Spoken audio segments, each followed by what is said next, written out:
Zirgagaļas skandāls uzņēmis jaunus apgriezienus. Tā ietvaros vietnes Twitter lietotāji izplatījuši joku, kurā uzņēmuma Hesburger vārds un logo pārveidots no Hesburger uz Horsburger.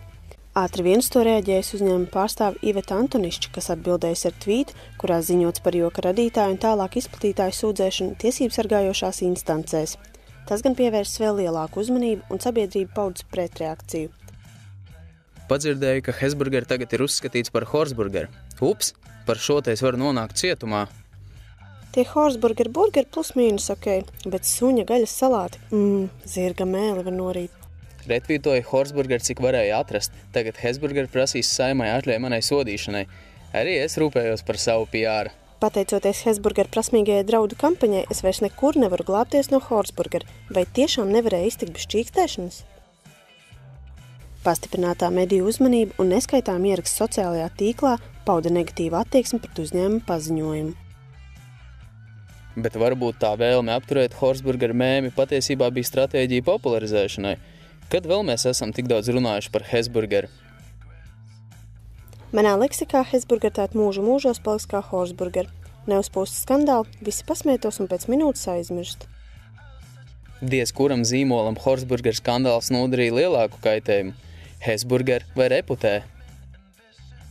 Brīdinājuma autora Iveta Antonišķa situāciju paskaidroja tikai rakstiskā veidā. Viņa norādīja, ka visticamāk tieši vārdu savienojums tiesību sargājušās instances izsauc tādu ažiotāžu.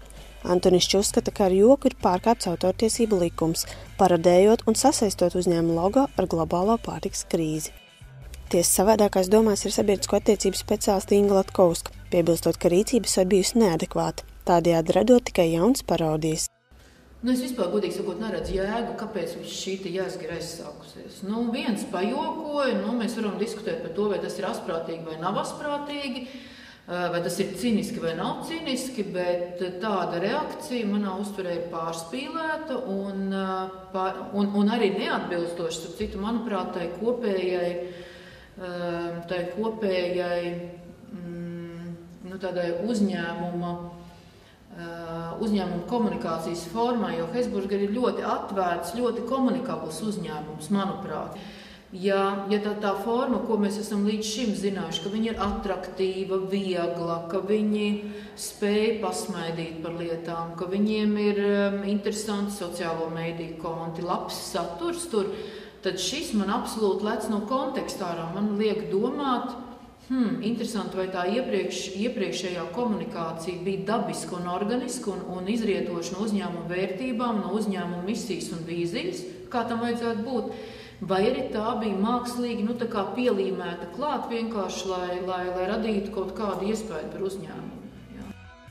Arī Artūrs Mednis, jauno mediju speciālists, norāda, ka reakcija bijusi pārspīlēta, taču reizē uzsverot, ka kļūdīties ir cilvēcīgi.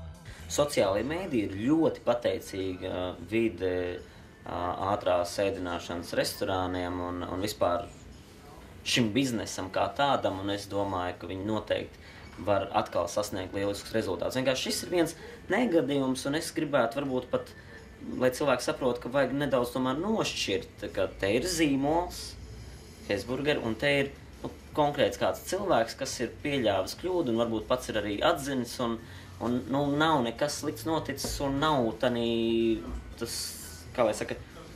tajā produkcijā nav tā zirga gaļa. Un ir par logotipu, kur ir kāds pārveidojis. Un kāds cits ir uzņēmies institīvu labu gribēdams visdrīzāk, jo, ja tā ir viņa PR aģentūra, viņi jau neko slikti negribēja. Viņi vienkārši saprot, ir svētdiena, vajag kaut kā reaģēt,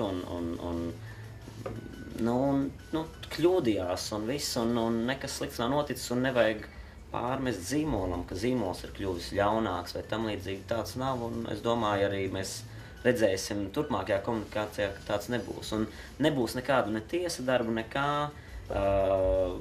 Tas viss cepiens Twitterī bija pat lielāks varbūt nekā ir problēma.